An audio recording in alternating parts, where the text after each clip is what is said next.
All right, we're gonna work with special systems today. So at the top, right, solving special systems. So we worked with graphing, substitution, and elimination. So today we're just going to talk about some special systems. So a system can have three different types of solutions. So we're going to write those down. It can have one solution,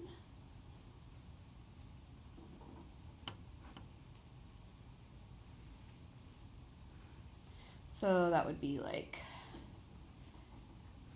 it crossing only once. So this would be that one single solution. So they just intersect, these lines intersect. We could have no solution, which would look like if I had two lines that were parallel. So they're never going to cross, so there's no solution.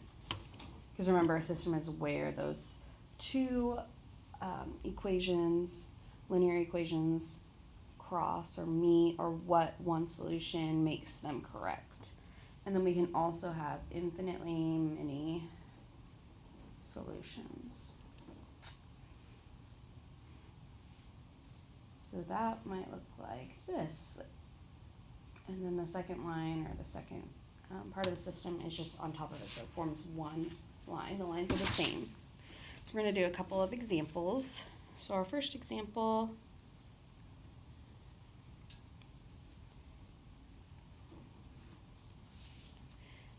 we're going to solve the system y equals 2x plus 1 and y equals 2x minus 5. So we could use any method to solve this. We could graph, we can use substitution, or we can use elimination. By looking at it, I notice a few things. The first thing I notice is that the slopes are the same, and I know that when slopes are the same, lines are parallel.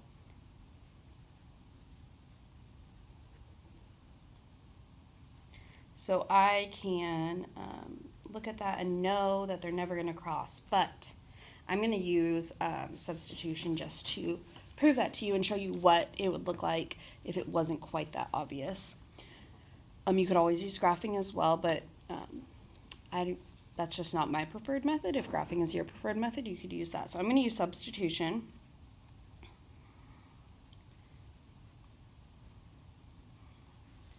So when I have substitution, I have both of my equations in my system, and I'm going to substitute one of my equations in for the other, or part of the equation in for the other.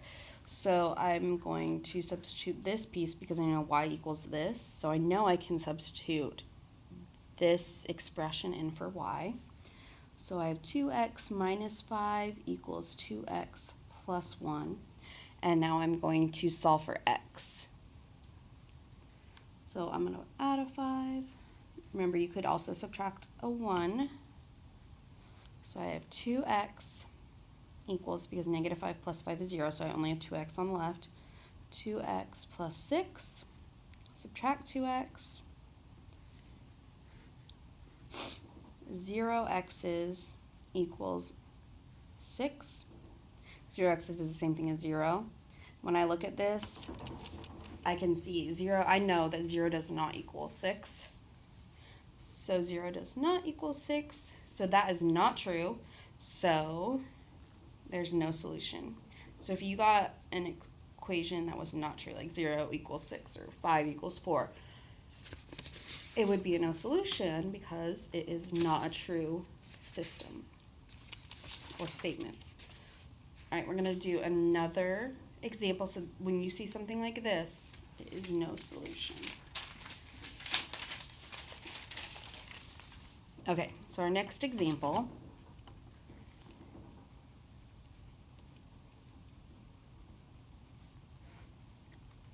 we have the system negative 2x plus y equals 3 and negative 4x plus 2y equals 6. So right now, looking at it, I can't like immediately see if it's parallel or perpendicular or anything like that because it's not written in slope-intercept form. I could solve it for y, make it slope-intercept, or I could choose any of my methods, graphing, substitution, or elimination. I'm going to choose elimination just because I can see a fast way to make this into the opposite of 4. So I can make negative 2x into positive 4x by multiplying by negative 2. So I'm going to multiply by negative 2 and distribute. So negative 2 times negative 2x is positive 4x. I'm just going to put my answer here so they're on top of each other so I can just quickly add them. Then I do negative 2 times positive y gives me negative 2y, and negative 2 times 3 is negative 6. So I'm going to add these. Negative 4x plus 4x is 0 x's. Positive 2y plus negative 2y is 0y. And positive 6 plus negative 6 is 0. 0 x's and 0 y's is 0. And 0 is 0.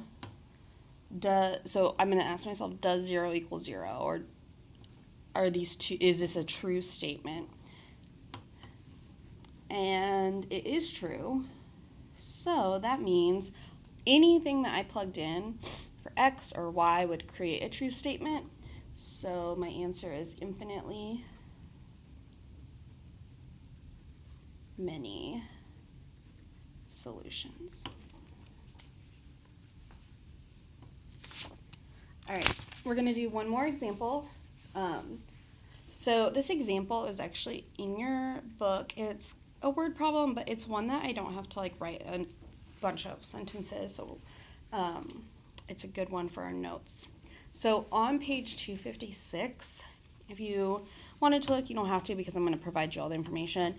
We are given a trapezoid and a rectangle, and they're in the picture. It looks kind of like a map of a park, and they're resting on top of each other, but there's a gap so that way we can write some information. So this is 2x. This side is 2x long. We don't know what x is, so it could be 55. I don't know what it is. We don't know what it is. But 2x is the measurement of this top. 6y is the measurement of each side of the trapezoid. And then 4x is the measurement of this bottom side of the trapezoid. Then the rectangle, this bottom of the rectangle is 18y, and this side is 9x. Now I know in a rectangle that opposite sides are parallel and equal, so because I know that, I'm not going to write 9x over here, and I'm not going to write 18y up here. I know because it's a rectangle that they are equal to each other. The other thing I know is the perimeter of my trapezoid is 48 kilometers, and the perimeter of my rectangle is 144 kilometers. Okay, and we want to figure out what x is and what y is to figure out the actual measurements of each side. So once again, you could use any method to solve it, but the first thing that I need to do is write out my system. Right now I don't have a system. So I know what I know about perimeter is that to find perimeter, I add up all my sides. No matter what the shape is, perimeter means the measurement around. So for my trapezoid, I'm going to add up all my sides, and I know that will end up equaling 48. So 6y plus 6y plus 2x plus 4x equals 48. I'm going to combine like terms because that's a lot. 6y, or if you know that 2 times 6y is the same thing as 6y plus 6y, which you should. When I was first solving this, I just wrote 2 times 6y. But 6y plus 6y is 12y, plus 2x plus 4x is 6x, equals 48. And I'm going to rewrite that in standard form. So 6x plus 12y equals 48. Okay, so my trapezoid is written. I know that when I add this together and solve, I should get my x and y value to figure out the sides of my trapezoid. Okay, so perimeter of a rectangle. I know that this side is also 18y, so I have two 18y's, and I have two 9x's, and together they'll equal what I said my perimeter was, 144. 2 times 18y is 36y, plus 2 times 9x is 18x, equals 144, and I'm going to put this in standard form. Right now it's not, x comes first in standard form. 18x plus 36y equals 144. Okay, so I could use graphing. If I graphed, I would have to put it back into slope-intercept form or plug in zeros to figure out my intercepts. I could use substitution, but then I'd have to solve for x or y, or I could use elimination, which is the one that I prefer. So I can quickly see that if I multiplied this 6 by 3, I could get to 18, but I need to multiply by a negative 3 to make it opposite. So I'm going to multiply this whole thing by negative 3, and I'm going to bring my answer down here, so they're already on top of each other. So negative 3 times 6x is negative 18x, which was my goal. Now I have what I need, so I'm just going to keep going. Negative 3 times positive 12 is negative 36y. And negative 3 times 48, if I needed to do scratch work, I obviously don't try to guess if you're not sure. 48 times 3, 24, 144 times the negative. Don't forget your negatives. Equals negative 144. All right, so I'm going to add 18 plus negative 18 is 0x's. 36 plus negative 36 is 0y's. And 144 plus negative 144 is 0. So 0x's plus 0y's is 0. And this is still 0.